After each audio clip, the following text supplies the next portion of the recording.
මෙවැනි වටිනා ධර්මදේශනා තවත් ශ්‍රවණය කිරීමට අපගේ YouTube නාලිකාව සබස්ක්‍රයිබ් කර අසල ඇති සීනුව සලකුණත් ඔබන්න. සියලු දෙනාටම තෙරුවන් සරණයි. වැරදුන කෙනෙකුට ජීවිතේ හදාගන්න පාරක්. තමන්ගේ අතින් ඕන තරම් මොට්ට වැඩ, අමන වැඩ, තකදීරු වැඩ, සමහරවිට ජරා වැඩ, සමහරවිට මීහරක් වැඩ, තිරිසන් වැඩ මිනිසුන්ගේ ජීවිතවල සිද්ධ වෙලා ඇති. එහෙම මිනිස්සෙකුට උනත් ජීවිතේ හාත්පසින් වෙනස් කරගන්න පුළුවන් ක්‍රමයක් මේ දේශනාවේ තියෙනවා. අන්නේ මුල් කරගෙන තමයි මේ දේශනාව කරන්නේ. එදා අපේ බුදුරජාණන් වහන්සේ සවැත් නුවර දෙව්රම් විහාරයේ වැඩ සිටියේ. ඒ කාලේ මිනිස්සු සිල් සමාදන් වෙනවා.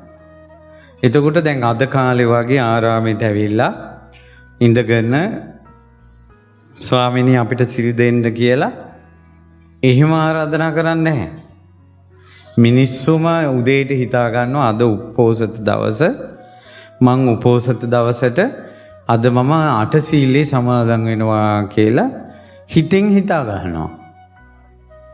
ඒකට තමන් දන්නවා අට සීලේ කියලා කියන්නේ අද දවසේ මං සත්තු මරන්නේ නැහැ, හොරකම් කරන්නේ නැහැ, කාමයේ හැසිරෙන්නේ නැහැ, බ්‍රහ්මචාරීව ඉන්නවද, ඊළඟට බොරු කියන්නේ ඊළඟට සුරාව ගන්නෙ නැහැ, විකාල භෝජනයෙන් වැළකෙනවා, කියන්නේ මධ්‍යහණයෙන් පස්සේ ආහාර ගන්නෑ, ඊළඟට නැටුම් ගැයුම් වාදන විකාර දර්ශන කරන්නේ, උස්සාසන මහාසන පරිහරණය කරන්නේ නැහැ.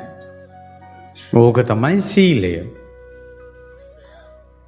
ඒ නිසා මං අද අට සිල් සමාදන් වෙනවා කියලා තමන්ම අදිෂ්ඨාන කරගන්නවා. අර ස්වාමීන් වහන්සේ නමම සිල් දෙන්න ඕන කියලා එක ඒ මුල් කාලේ තිබ්බේ නෑ. හැබැයි එහෙම සිල් සමාදන් වෙලා උදේවරුේ ওই සාමාන්‍ය කටයුතු වල හැබැයි විශේෂයෙන් එදාට කටයුතු අඩු කරනවා.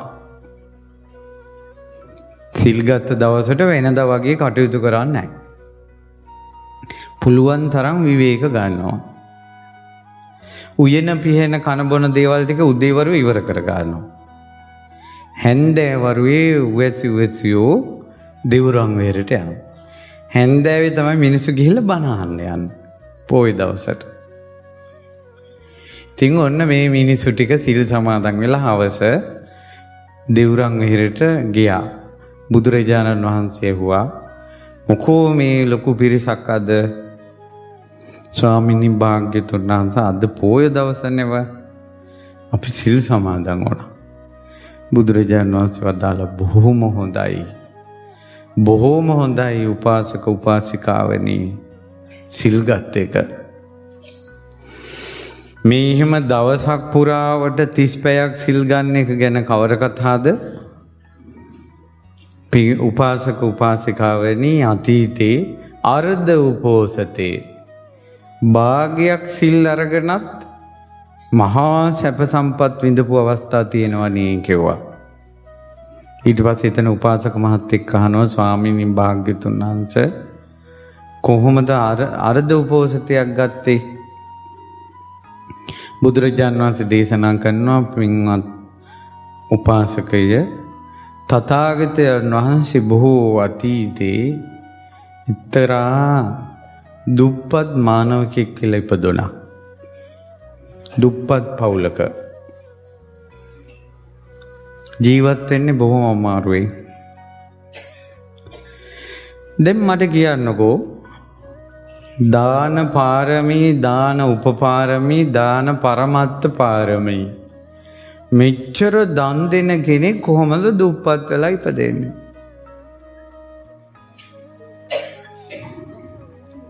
දැන් ඔයාලට හිතිලා නැද්ද? එහෙම නැත්තම් මෙච්චර පින් කරපු කෙනෙක් සමහරවිට දිරිසන් ලෝකෙ උපදිනවා. බෝධිසත්වයෝ. ඇයි එහෙම උපදින්නේ? ඒකට කරුණු කීපයක් තියෙනවා. ඒ තමයි සංස්කාරයන්ගේ අනිත්‍ය ස්වභාවය. නිට්ටය නෑ. අනාත්ම ස්වභාවය තමාගේ වශයෙන් පවත්වන්න බෑ. අනිත් එක තමයි සංසාරේ බියකරු බව. තව කාරණාවක් තියෙනවා. ඒ තමයි පින්වතුනි, ඇයි මෙච්චර දන් දුන්න කෙනෙක් දුප්පත් පවුලක ඉපදුනේ? බෝධිසත්වයෝ සංසාරේ දානෙ දුන්නේ පෝසත් කෙනෙක් වෙන්න නෙවෙයි. බෝධිසත්වයෝ සංසාරේ දානෙ දුන්නේ බත් ලැබෙන්න නෙවෙයි, ගෙවල් ලැබෙන්න නෙවෙයි. හැම දානයක්ම දුන්නේ එකම පරමාර්ථයකින්. මොකක්ද ඒ පරමාර්ථය? සම්මා සම්බුදු බව පතාගෙන. ඒ නිසා බෝධිසත්වයන් වහන්සේ සංසාරේ දන් දුන්න අර්ථය ඉෂ්ට වුණාද නැද්ද? බත් කන්න බලාගෙන දන් දුන්න කෙනෙක් නෙවෙයි බුදුරජාණන් වහන්සේ සංසාරේ. ඉතින් දුප්පත් පවුලක ඉපදුණා. ඒ රටේ ඉන්න හොඳ සිටුතුමෙක්. ඒ සිටුතුමත් සිල්වත් කෙනෙක්. දේවීන් වහන්සේ සිල්වත්. දරුවොත් සිල්වත්. වැඩ කරන අයත් සිල්වත්. ඒ නිසා ඒ සිටු පවුලේ අයට කියනවා හොඳ මිනිසු ඉන්න සිටු ගෙදර කියන අදහසින් සුචි පරිවාර සිටුතුමා. පිරිසිදු මිනිස්සු ඉන්න පිරිවර ඉන්න සිටුතුමා. ඒ සිටුතුමා ගෙදරට ගිහිල්ලා කිව්වා රස්සාවක් හොයාගෙන ආවේ. දැක්ක ගමම සතුට වුණා. සතුට වෙලා කිව්වා එහෙනම් ඔහෙට පුළුවන් වැඩක් කරගෙන ඉන්නවා මෙහෙට වෙලා කිව්වා. හැබැයි මේ ගෙදර අනිවාර්යෙන් වැඩට ගන්නකොට කියනවා අපි මාසෙට දවස් 6ක් සිල් ගන්නවා. ඔයා සිල් ගන්න ඕන කියලා ගිවිසුමකට අත්සන් කරලා තමයි ගන්නෙ. සිරිතුමාට මේක කියන්න බැරි වුණා මෙයාට. කොහොමද මාසයකට 6 වතාවක් සිල් ගන්නෙ? බුද්ධ කාලෙත් මාසයකට 6 වතාවක් සිල් අරන් තියෙනවා. කොහොමද මේ දවස් 6 හදාගන්නේ? දැන් අපිට පුරුදු මොන සීලෙද? මාසයකට දවස් කීයද? 4. ඒකට කියනවා අපි 4 පොය කියලා. ඉස්සර කියන්නේ අට්ඨමීච චාතුද්දසීච පන්න රසීච ඊළඟට පාටිහාරිය පක්කේ කියලා. ඒ කියන්නේ 8වක දවසට. ඊළඟට චාතුද්දසී කියලා කියන්නේ පොයට කලින් දවසට. පන්න රසී කියන්නේ පොය දවසට. පාටිහාරිය පක්ෂය කියලා කියන්නේ ඊළඟ පක්ෂයට. ඒ කියන්නේ ඊළඟ පක්ෂය කියන්නේ ඊළඟට එන 8වකට. අමාවකට කලින් දවස අමාවක දවස. දැන් 6 තේරුණාද? ඕකේ මාසයකට දවස් 30යි. එතකොට ඒක පක්ෂ දෙකයි. පුර පක්ෂය, අව පක්ෂය. පුර පක්ෂය 8වක දවස. චාතුද්දසී කියන්නේ 14 වෙනි දවස කියන්නේ පොයට කලින් දවස. පන්න රසී කියන්නේ පොය දවස 15 වෙනි දවස. පාටිහාරිය පක්ෂ කියන්නේ ඊළඟ පක්ෂෙත්. ඒ කියන්නේ ඊළඟට එන 8වක. ආය අමාවකට කලින් දවස අමාවක දවස. ඒ කියන්නේ ගොවිතැනින් බතින් වෙලහෙළ දෑමෙන් ගව පාලනයෙන් ජීවත් වෙච්ච මිනිස්සු උනත් මාසෙකට දවස් 6ක් විවේකයෙන් හිටියා. හැමදාම මැරීගෙන වැඩ කළේ නෑ මිනිස්සු.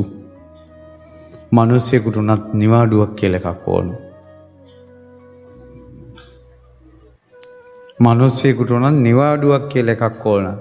හැමදාම යන්ත්‍රේ වගේ මෙසින්ම වගේ මේ මහ පොළොවත් එක්ක ඔට්ටු වෙවි අද කාලේ නම් රස්සාව මැත්තේම නැහි මුළු මාසෙම ඉන්නේ. ඇයි පින්වතුනි මිනිස්සෙක් වෙලා ඉපදිච්ච මේ ජීවිතේ හැමදාම රස්සාව හැමදාම වැඩ මැරිලා යන ලෝකෙට මොකක්වත් නැද්ද?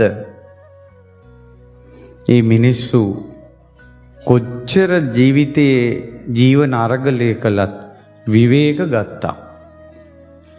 මැෂිමකට වුණත් විවේකයක් ඕන. මැෂිමක් වුණත් රත් වෙලා වෙනවා කියලා නවත්තලා තියෙනවා. වාහනයක් වුණත් ගොඩාක් දුර ගියාට පස්සේ නවත්තලා තියෙනවා. හවුද නැද්ද? දැන් ඇති ගොඩක් වෙලා වැඩ කළා කියලා. ඉස්සර කුඹුරු වල ගොයම් පාගනකොට මීහරක්ට වුණත් ටිකක් වෙලා විවේකයක් දෙන්නේ නැද්ද? හීහානකට උනත් විවේකයක් දෙන්නේ නැද්ද? දැන් බලනකොට ඒසියන එකවත් නැති වෙනවනේ මිනිස්සුන්ට. වැඩ වැඩ වැඩ වැඩ වැඩ වැඩ. හොඳට අදිෂ්ඨානයක් ගන්න. අඩුම තරමේ පොයටවත් මං විවේකයෙන් එන්නවා. උපෝසතේ සමාදන් වෙලා වැඩ කටයුතු නැතුව. ෆෝන් එක සම්පූර්ණයෙන්ම ඔෆ් කරන්න ඕන. දාට ෆෝන් එක සම්පූර්ණයෙන්ම ඔෆ් කරනවා. කාලයක් යනකොට කට්ටිය හුරු වෙනවා එයාට පොයේ දවසට කෝල් ගත්තට වැඩ කරන්නේ නැහැ කියලා. ඒක මිනිස්සුන්ට හුරු වෙන්න තමන් කියන්න ඕනේ නැහැ. ඔයාට කෝල් ගත්තා වැඩ කළේ නැහැ කියුණා මං එදාට ෆෝන් එක ඔෆ් කරලා තියෙනවා කියලා ඇහුවොත් කියනවා. නැත්තම් මිනිස්සු දැනගන්නවා කාලයක් යනකොට පළවෙනි මාස දෙක තුන අවුරුද්දක් යනකල් ඔයාට මං කෝල් ගත්තා ඔයා උස්සන්නේ නැහැ කියලා තුටුපුටු ගායි. කාලයක් යනකොට දැනගන්නවා පොයේ දවසට එයා ෆෝන් එක උස්සන්නේ නැහැ. ඒ කියන්නේ අපේ නිදහස අපි හදා ගන්න ඕන. අඩුම තරමේ පොයේටවත් නිදහසක්. ඉතින් රජේ විසින් සෙනසුරාදා ඉරිදා කියලා මාසෙට දවස් 8ක් නිවාඩු දීලා තියෙනවා. ඒකෙත් මොනවද තියෙන්නේ? වැඩ. ඇත්තටම මේ වැඩ කරන්නම ඉපදිලා වගේ. වැඩ කරන්නම ඉපදිලා වගේ. අර නිදහසක්. හැබැයි ඔය ආස්සේ සමහරු ඉන්නවා බුදියන්නම ඉපදිච්ච අය. එවුන් කිසිම වැඩක් කරන්නේ නැහැ. කනවා බුදියනවා. ඒ අයිට නෙවෙයි නැත්නම් ඒ අය මේ බණ අහලා අම්මලාට කියයි ඕන ආන්දරත් කියනවා විවේක ගන්න කියලා. මං උපරිම විවේක ගන්න ඕන කියනවා. එහෙම නෙවෙයි මේ කියන්නේ. ඉතින් අපි දන්නවනේ මේ ගම්මානවල මිනිස්සු කුඹුරු වතු පිටිත් එක්ක ඔට්ටු වෙවි ජීවත් වෙන අය. පොයට සිල් ගන්න. අර විදිහට පක්ෂ බෙදා ගන්න අමාරු නම් උපෝචාතුද්දසී පන්නරසී ආදි වශයෙන් ඔයාලා මෙතෙක් කරන විදිහට 4 පොයට පුළුවන් කෙනෙකුට සිල් සමාදන් වෙන්න ගොඩාක් හොඳයි. ඉතින් කොහොම හරි ඔන්න දැන් අර ගෙදර වැඩ කරගෙන ඉන්නවා. පොය දවසේ ආවා. අරයා කෙලින්ම වැඩවලට ගිහලා වැඩ පටන් ගත්තා. සිටුතුමාගේ ගෙදර ඔක්කොම උදේ පාන්දරම අද දවසේ අපි උපෝසතේ සමාදන් වෙනවා කියලා අදිෂ්ඨාන කරගෙන උපෝසත සිල් සමාදන් වුණා. මධ්‍යහ්නයට කලින් කෑම කාලා ඉවරයි. මේ පොය දවසේ විශේෂම සිල්පදයක් තමයි රැයට කන්නේ නැති එක. ඒක විශේෂම සිල්පදයක්. ඒකින් තමයි දැනෙන්නේ මං අද සිල් අරන් ඉන්නවා කියලා. මධ්‍යහ්නෙන් පස්සේ ආහාර ගන්නයි. ඊට පස්සේ මෙයා පරණ විදිහට ඔන්න 2-3ට විදිහට මධ්‍යහ්නේ පහුවෙලා අරයා කෑම කන්න සිටුමැදුරට ආවා. දැන් අනිත් අය ඔක්කොම මධ්‍යහ්නයට කලින් ආහාරය අරන් විවේකයෙන් පාඩුවේ සිටුතුමත් හාන්සි පුටුවට වෙලා ඉන්නවා හාන්සි වෙලා. අනිත් අයත් විවේකයෙන් ඉන්න වැඩ කටයුතු නැහැ දැන් වෙනදා වගේ. නිහඬයි. අරයා ආවා. එයා එනකොට කෑම බෙදලා. ඊට පස්සේ අත හොදලා ඉතින් බලන්න සිල් ගත්තේ නැති අයට කෑම තිබ්බා. නිසා ඔයාලගේ ගෙදර අම්මා නම් සිල් ගන්නේ ඔයා 12ට කලින් කාලා දරුවන්ට එයාලා කැමති වෙලාවක කෑවට කමක් නැහැ. ඊට පස්සේ මෙයාගේ අත හොදලා කෑම පිඟානේ අතට ගන්නකොටම මෙයාට වෙනසක් දැනෙනවා. හරි නිහඬයි සිටුමාලිගාව. ඇහුවා මොකද මේ අද කිසිම සද්දයක් නැත්තේ? ඊට පස්සේ කිව්වා අද මේ උපෝසත දවස. හිතකට විකාල භෝජනී කරන්නේ මධ්‍යහ්නෙන් පස්සේ ආහාර ගන්නෑ. අද සිල්වත්ව ඉන්න දවස. මෙයාට පිඟානේ අතට අරන් හිතුණා මුළු මාලිගාවේ ඔක්කොම සිල්වත් වෙලා ඉඳලා බලාගෙන යනකොට මං විතරයිනේ දුස්සීල. සීලේ නැත්තේ මට විතරයිනේ.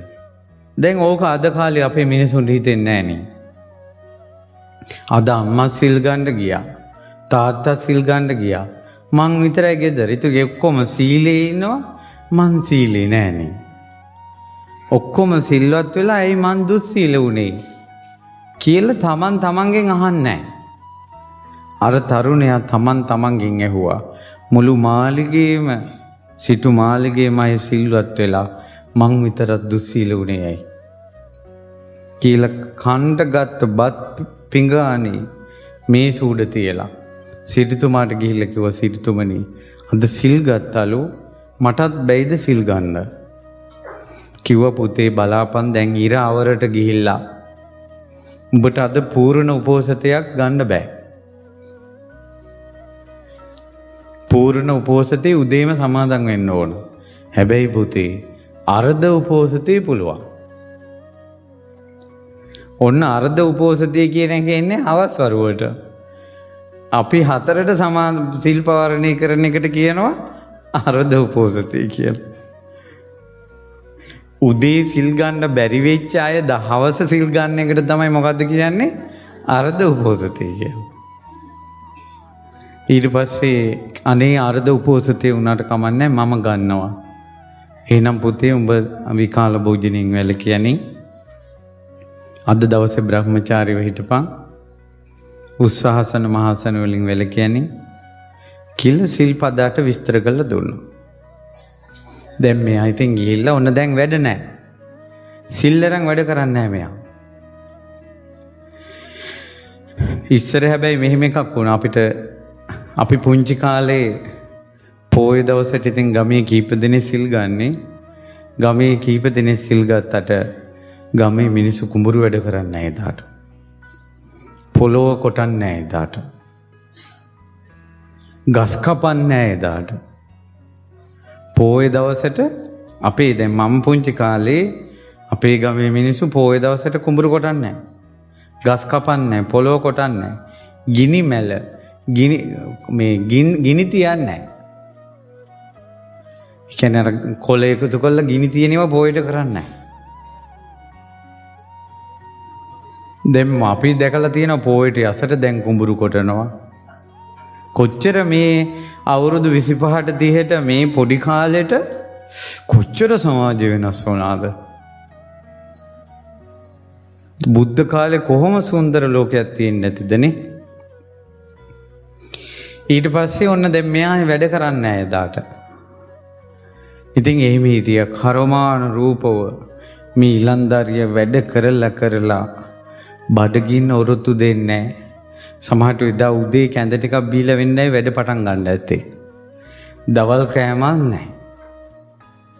රෑ හොඳටම බඩ පෙරලෙන්න ගත්තා. වාතය කිපුණා. මේ කොල්ල බිම කෙඳිරි ගගා කෑ ගහනවා.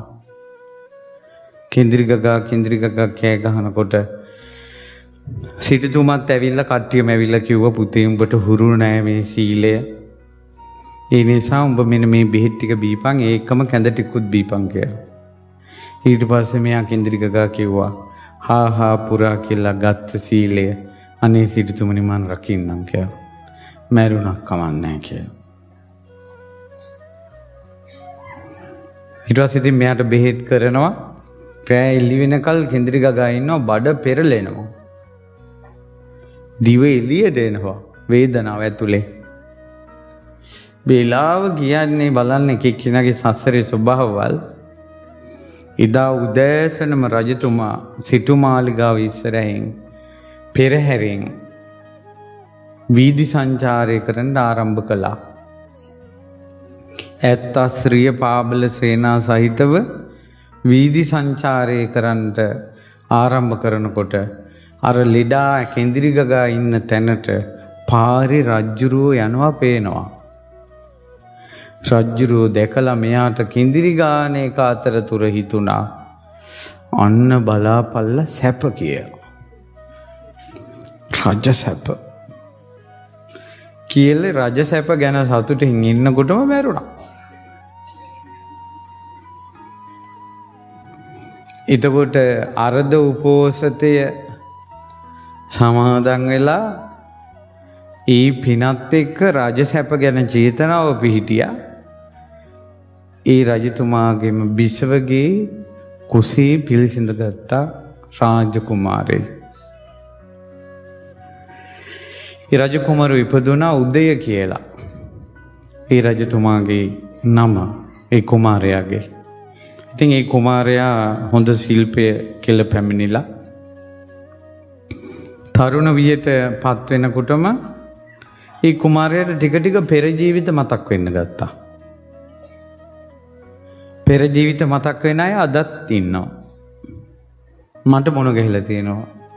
කීප දෙනෙක්ම මට තරුණ පුතාලා මොන ගහලා තියෙනවා. කලින් ජීවිත මතක වයසකයි මොන ගහලා තියෙනවා. හාමුදුරුවෝ මොන ගහලා තියෙනවා.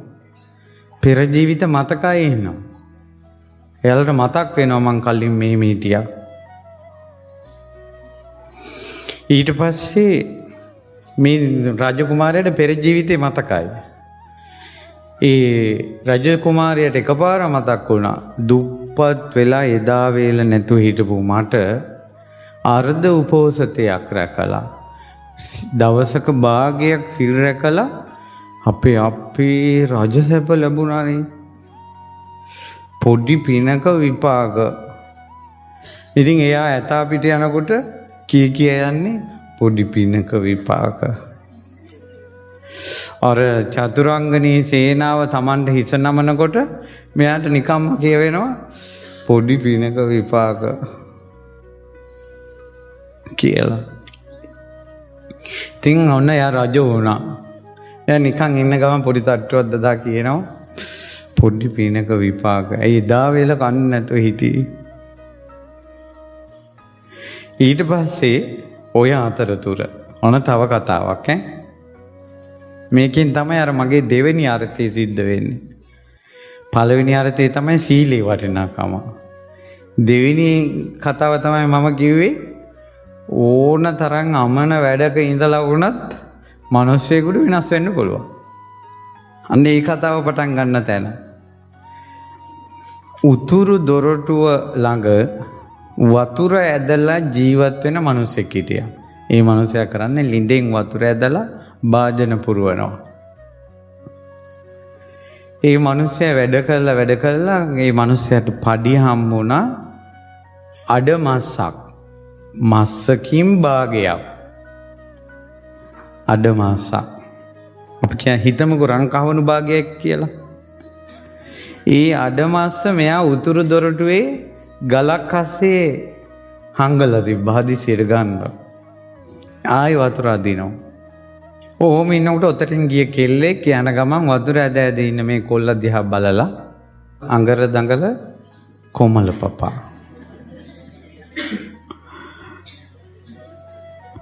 ඔන්න මේ දෙන ජෝඩු වුණා. ඒ කෙල්ලගේ ගම දකුණු දොරටුව. දැන් නගරයේ උතුරු දොරටුව. ඒ සම්පූර්ණ නගරේ විස්කම්බේ යොදුන් 12ක්. කිලෝමීටර් 120ක්. උතුරු දොරටුවේ තමයි කොල්ල වැඩ කළේ. කෙල්ල දකුණු දොරටුවේ කිලෝමීටර් 120ක් දුරින් හරි උර චක්‍රමාලේ පටලැවුණා. වැඩ නතර කළා කොල්ලා කෙල්ලගේ ගෙදර ගියා. හෙට ලොකු උත්සවයක් එහෙ. ඉතින් උදේම කෙල්ල කිව්වා අනේ කොයිතින් අපිට නෑනේ මේ සල්ලි බාගේ තිබ්බනම් හිට දවසේ අපිට හොඳට උත්සවය සමරන්න තිබ්බා. ඇත්තටම ඔහි ගාව නැද්ද මොකක්වත් ඉතුරු කරගත්ත දෙයක්? ඊට පස්සේ කිව්වා තියෙනවා නිදානයක් තියෙනවා. කීයක්ද? අඩ මාසක්. ඊට පස්සේ සොඳුරී කිව්වා ඒ කෙල්ල කිව්වා ඔහෙට විතරක් නෙමෙයි මටත් තියෙනවා අඩ මාසක්. ඉතුරු දෙන්න අප්පුඩි ගහලා hina වුණා. අපි දෙන්නගේම මේ අඩ මාස එකතු කළා මස්සක් හදාගත්තොත් එක අඩ මස්සකින් හොඳට සුවඳ විලවුම් අරගෙන කාලා බීලා එක අඩ මස්සකින් හොඳට සුරා බීලා හොඳ තෙලිජ්ජ ටිකක් කසිප්පු ටිකක් ගහලා නටන්න තිබ්බා බම්බර චක්කරේ වගේ. දැන් ඒ දෙන්නට මැවිලා පේනවා දෙන්න වෙරි වෙලා නටනවා. කරට අත දාගෙන ඊට පස්සේ අර කෙල්ල මේ කොල්ලගේ මූණවත් මෙහෙම මිරිකලා කිව්වා මැනික එහෙනම් ගිහිල්ලා ඉක්මනට අරන් එන්න කියලා. ඊට පස්සේ හා මම යන්නම් කියලා ඉක්මනට පිටත් වුණා උදේ. දැන් අර අඩ මස්ස ගේන්න කොච්චර දුරක් යන්න ඕනේද? කිලෝමීටර් 120ක්. ඊට පස්සේ මෙයා අර පයින් යනවා වේගෙන්. රජමාලිගාව තියෙන මැද නගරේ මැද. ඒතර යොදුන් 6ක් කිලෝමීටර් 60ක්. දහවල් මධ්‍යහනේ වෙනකොට කිලෝමීටර් 60ක් මැවිලා මෙයා. එයා එන්නේ නටනට ඔයා තමයි බඹා කිටු එක්කෙනාගේ ගියා තමයි එන්නේ. සින්දු ගියා අවුවේ යනවා මේ කොල්ලා කිසිම වගක් නැහැ මේ අවුවයි කියලා. පිච්චෙන අවුව. රජ්ජුරෝ අර උදේ රජ්ජුරෝ අර භාගයක් උපෝසතේ රැකලා ඒ පින්බලෙන් රජ වෙච්ච රජුරෝ එන්නේ. රජුරෝ දැක්ක සින්දු කියා අවුවේ කිසි ගාණක් නැතු යන මිනිහේ. දැක්ක ගමම එන්න කිව්වා. ඇත්තට මෙහෙම දැක්ක ගමම්ම ඒ වගේ අයට සංවේදී වෙන්න එක හේතුවක් තමයි සසර පුරුදු. මේ දෙන්න සංසාරේ එකට හිටපු දෙයට. ඒකයි අර දකිනකොට කවුද කියලා බලන්න ඕන කියලා හිතුනේ. යවුවන් අර මිනිස්සයා ගෙන්නනවාරි. රාජපුරුෂයෙක් ගිහිල්ලා කිව්වා මිනිස්සයෝ උඹට රජ්ජුරුව කතා කරනවා. අර මිනිස්සයා කිව්වා අනේ රජ්ජුරුව අඳුරන්නේ නැහැ මම. ඔය වෙන කෙනෙකුට එන්න කියන්නේ නැති ඔයාට වැරදිලා මගෙන් අහනවා ඇති. ඊට පස්සේ මට වැරදුන එකක් නැහැ මෙහෙවර කියලා අතින් ඇදගෙන ගියා. රජ්ජුරුව රාජසභාවට ගිහිල්ලා අර මිනිස්සෙන් ඇහුවා මිනිස්සයෝ මෙච්චර පිච්චෙන අවුවේ ඔබ කිසිම පිච්චිල්ලක් දැනෙන්නවත් නැතුව සින්දු කිකේ යනවා. නට යන්නේ. මොකද්ද බං ඔබට වෙලා තියෙන්නේ කිව්වා. ඊට පස්සේ කෝ රජතුමනි මේ අවුව මට දැනෙන්නේ නැහැ. ඇතුලේ වෙන ගින්දරක් තියෙනවා. ඒ තමයි රාග ගින්න. මගේ සොඳුරු කිව්වා මට ධනෙ අරන් එන්න කියලා මට නිදානයක් තියෙනවා. ඒ ධනය මම අරන් ආවට පස්සේ හිට අපි දෙන්න හොඳට කාලා බීලා නටලා හිට තමයි අපි දෙන්නගේ සතුටුම දවස. රජතුමනි මට මැවි පේනවා. එයා තමයි බඹා කිටු එක්කේ. ඒ රජතුමාට දුක හිතෙනවා මේ මිනිස්සයා ගැන. ඊට පස්සේ කිව්වා ඔච්චර සැප සම්පත් විඳින්න ඔබ මේ පැලැන් කරන්නේ හිත ඉන්නේ. ඉතින් ඔබ කරත්තයක් වගේ ගෙනියන්නේ නැහැ නිදානේ ගේන්න. කරත්තයක් ඕනේ නැහැ රජතුමනි කිව්වා. ඒ කහවණු ලක්ෂයක්වත් නැද්ද එතන? අනේ නෑ කිව්වා. ඊට පස්සේ කහවණු 50000ක් නෑ කිව්වා. 10000ක් නෑ. 5000ක් නෑ. කහවණු 1000ක් නෑ. 100ක් නෑ. කහවණු 50ක් නෑ. කහවණු 10ක් නෑ. කහවණුවක් අනේ නෑ කිව්වා. ඒතකොට ඇහුවා බොලේ අඩ කහවණුවක් ඔව් රජතුමනි කිව්වා. රජතුමාට දුක හිතුණා. රජතුමා කිව්වා මේ එහෙම නෙවෙයි. මම උඹට අඩ කහවණුවක් දෙන්නම්. තව යුදුන් 6ක් කිලෝමීටර් 60ක් තව යන්න තියෙනවා. මේ අවුවේ පිච්චි යන්න එපා මිනිස්සුયો.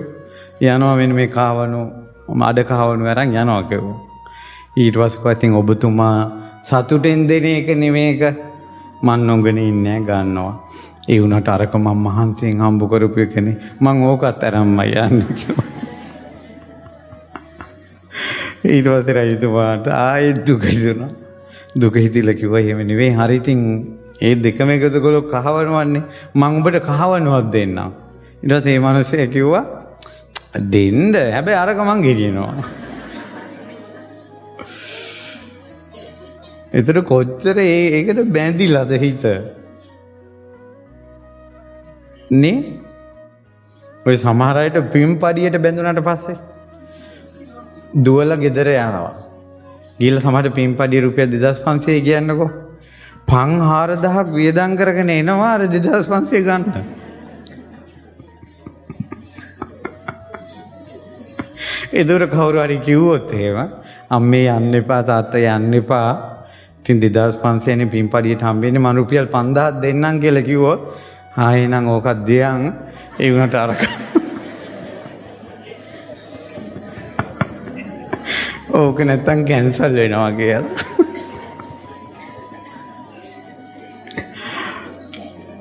ඊට පස්සේ මේ කතාව දිග්ගැස්සීලා මේ සසර පුරුද්දකුත් එක්ක රජතුමා යෝජනා කළා මේ මිත්‍රය දැන් මිනිස්සු කියන වචනේ අයින් වුණා මිත්‍රය මං උඹට රාජ්‍යෙන් භාගයක් දෙන්නම්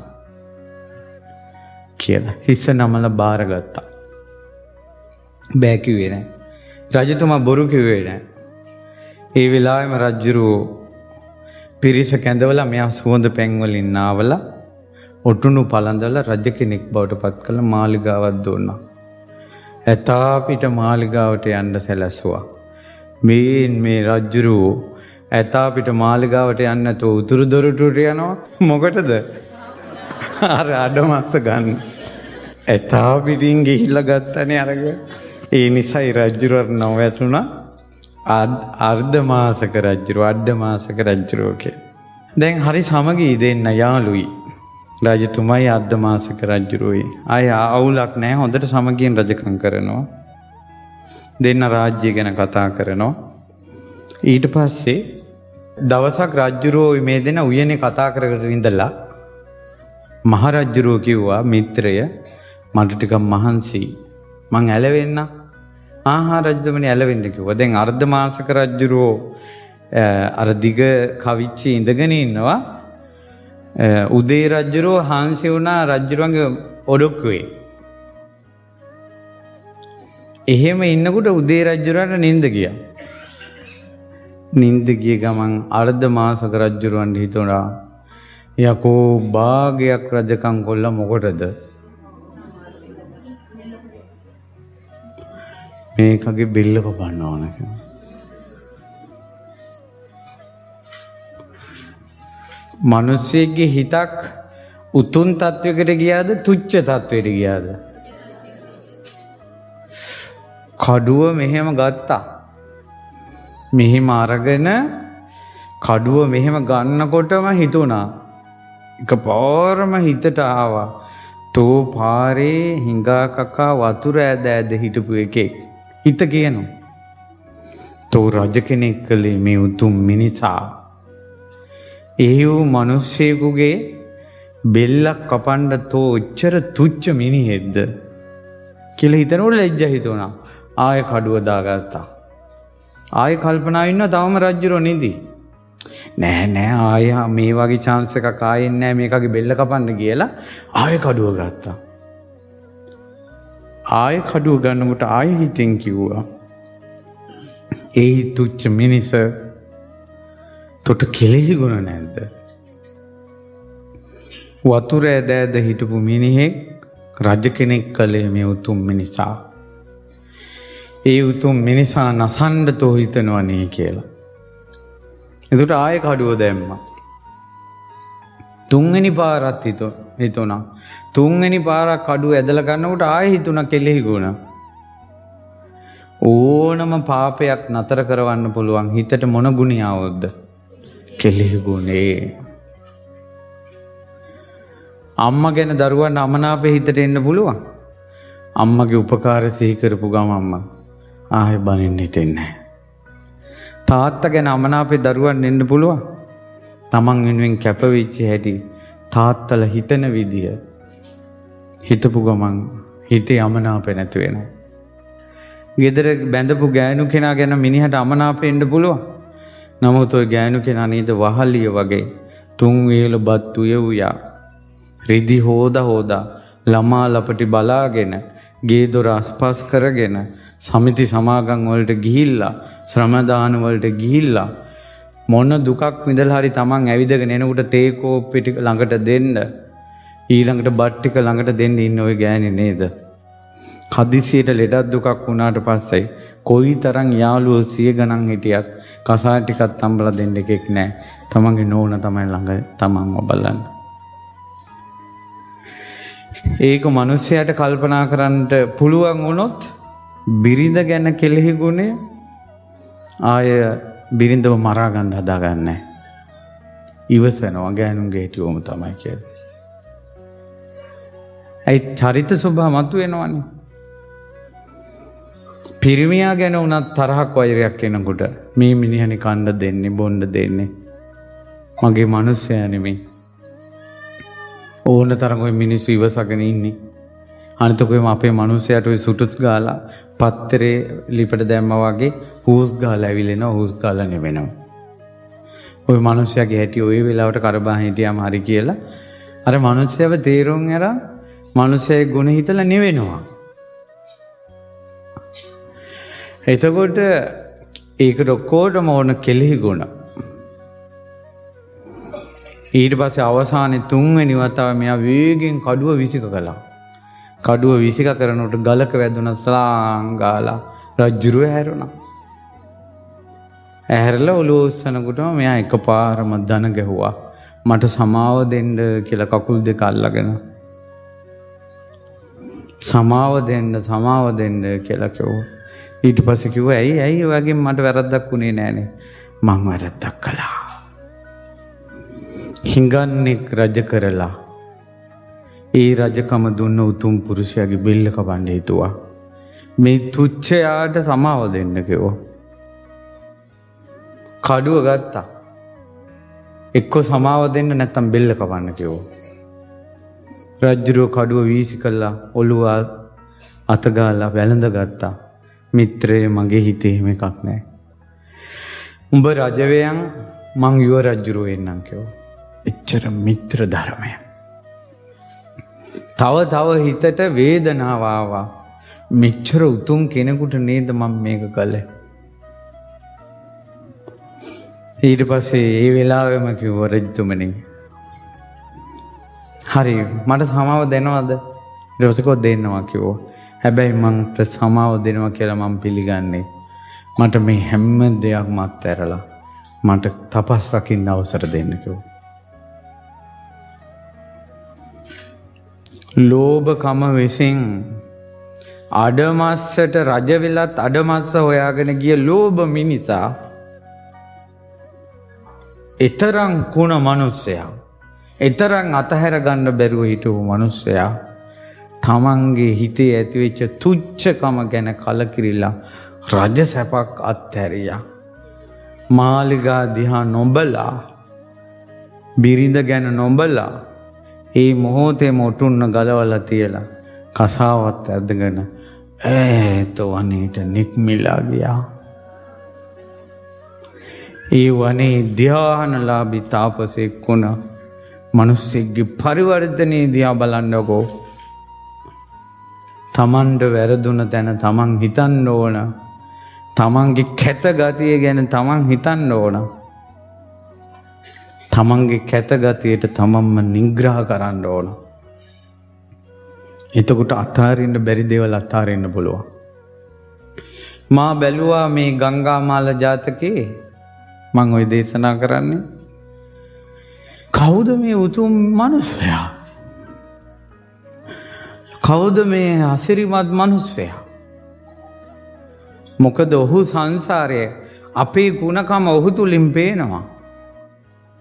ඒ තමයි ලෝභකම, අතහැර ගන්න බැරිකම, කොච්චර ලැබුණත් සෑහීමකටපත් වෙන්නේ නැති අපේ කතාව ඔහු තුලින් පේනවා. ඒත් අපිට නැති දෙයක් ඔහු තුල පේනවා. අත්හැරීම. කවුද මේ උතුම් පුරුෂයා කියලා මම බණ පොත බලනවා. ඒ තමයි අපේ ආනන්ද තෙරුන් වහන්සේ.